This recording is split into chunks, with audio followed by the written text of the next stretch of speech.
और अब ये खबर उन सभी माता पिता और परिवार के लिए बहुत ज्यादा जरूरी जिनके बच्चे उत्तर प्रदेश के प्राइमरी स्कूल्स में बेसिक जो स्कूल्स हैं उसमें पढ़ते हैं।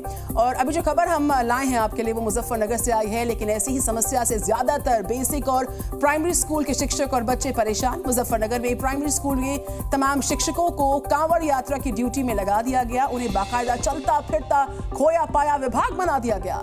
ऐसे में जी न्यूज आज ये सवाल पूछ रहा कि जो कुछ हो रहा है उसमें उन स्कूल में पढ़ने वाले बच्चों का क्या खो रहा है और वो क्या पा रहे हैं। मेरी ड्यूटी यहाँ खोया पाया के केंद्र में लगी है। सर मेरी भी यही सेम ड्यूटी है खोया पाया विभाग में। खोया पाया विभाग में ड्यूटी, वो भी शिक्षकों की।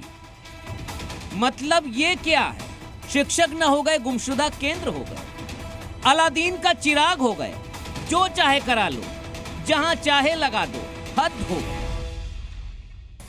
जी न्यूज को खबर लगी कि हरिद्वार के पास बसे यूपी के मुजफ्फरनगर में अगले 20 दिनों के लिए बेसिक स्कूल के कुछ शिक्षकों की ड्यूटी कांवड़ यात्रा के मद्देनजर रास्ते में बने कैंप में, खोया पाया विभाग में और कुछ की कांवड़ कंट्रोल रूम में लगाई गई है, जो 3-3 शिफ्ट में 8-8 घंटे की ड्यूटी कर रहे हैं। ये देखिए, ये मुजफ्फरनगर का अहिल्याबाई चौक है, जहां ये दोनों शिक्षक खोया पाया विभाग संभाल रहे हैं। अब सवाल ये उठता है कि ये यहाँ हैं, तो फिर उन बच्चों को कौन पढ़ा रहा है जो इनके जिम्मे स्कूल आते हैं।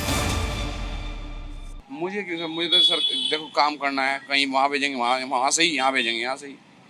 लेकिन शिक्षक का काम तो है बच्चों को पढ़ाना, ये खोया पाया केंद्र में तो शिक्षक का क्या काम है? अब ये तो अफसर ही बता पाएंगे ना, आप मेरे से क्या सवाल करेंगे। निश्चित तौर पर आपका काम भी सफर होता है, जो आप पढ़ाने का काम है, सिलेबस भी पूरा नहीं हो पाएगा। सर देखिए, इस चीज़ का जवाब मैं दे पाने में असमर्थ हूँ, मैं नहीं दे पाऊंगा इस चीज़ का जवाब। ये जवाब वो दे पाएंगे जो हमारी ड्यूटी लगा रहे हैं यहाँ पर।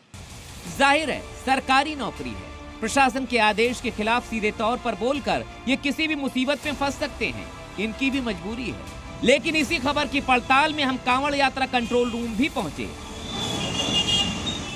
यहाँ मौजूद शिक्षक अपने मूल काम को न कर पाने से असहज, दुखी और लाचार दिखाई दिए। हैरान करने वाली बात तो ये है कि इन टीचर्स को यहाँ लगाने के बाद इनसे ये भी उम्मीद की जाती है कि ये सिलेबस भी टाइम से पूरा कराएं। वाह क्या बात है। ड्यूटी के दौरान हम कावड़ियों की तो सेवा करेंगे, उनका खोया पाया का पूरा ध्यान रखेंगे, लेकिन हम अपने बच्चों को जिनको हम पूरे साल पढ़ाते हैं, लेकिन उनको हम सिलेबस से दूर कर देते हैं, उन्हें हम खो देते हैं।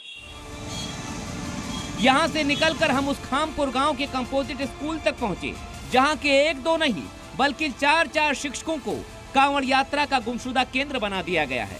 इस स्कूल में 325 बच्चे हैं और 10 शिक्षक। उनमें से अब सिर्फ 6 ही शिक्षण कार्य में हैं, बाकी 4 क्या खोया और क्या पाया में लगे हुए हैं। ऐसे में सवाल है कि स्कूल क्या खो रहे हैं और क्या पा रहे हैं। 4 लोग हमारे बाहर गए हुए हैं और 10 हम कुल शिक्षक हैं, जिसमें 4 जाने के बाद 6 बचेंगे और क्लास से 8 हैं। हम स्कूल पहुंचे तो हमने बच्चों से भी पूछा कि टीचर्स की ड्यूटी खोया पाया में लगी है तो वो क्या खो रहे हैं और क्या पा रहे हैं। हमारी मैथ की पढ़ाई पूरी नहीं होने की, जो हमें पर्सन नहीं पता वो हम किससे पूछ पाएंगे। ये पढ़ाई में दिक्कत आ रही है। किस तरह की दिक्कत? जी सवाल हाँ? जी सवाल पूरे नहीं हो रहे। शिक्षकों की ड्यूटी क्यों लगाई गई, ये जानने के लिए हमने आला अफसरों से बात की तो पता चला कि एडीएम महोदय को तो पता ही नहीं है कि टीचर्स को उनकी टीम ने सुपरमैन बना रखा है, जो पढ़ाएगा भी, खोया पाया भी ढूंढेगा और कांवड़ यात्रा के कंट्रोल रूम को भी संभालेगा। अब जी न्यूज ने सवाल पूछा तो प्रशासन हरकत में आ गया और शायद इस गलती का एहसास हुआ।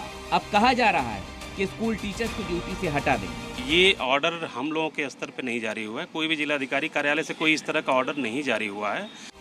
इन सब के बीच बड़ी खबर ये भी है कि यूपी के स्कूलों में फिलहाल डिजिटल अटेंडेंस को टाल दिया गया है। इसे लागू कराने के लिए फिलहाल एक कमेटी बनाई गई है जो इस पर रिपोर्ट देगी, मंथन करेगी।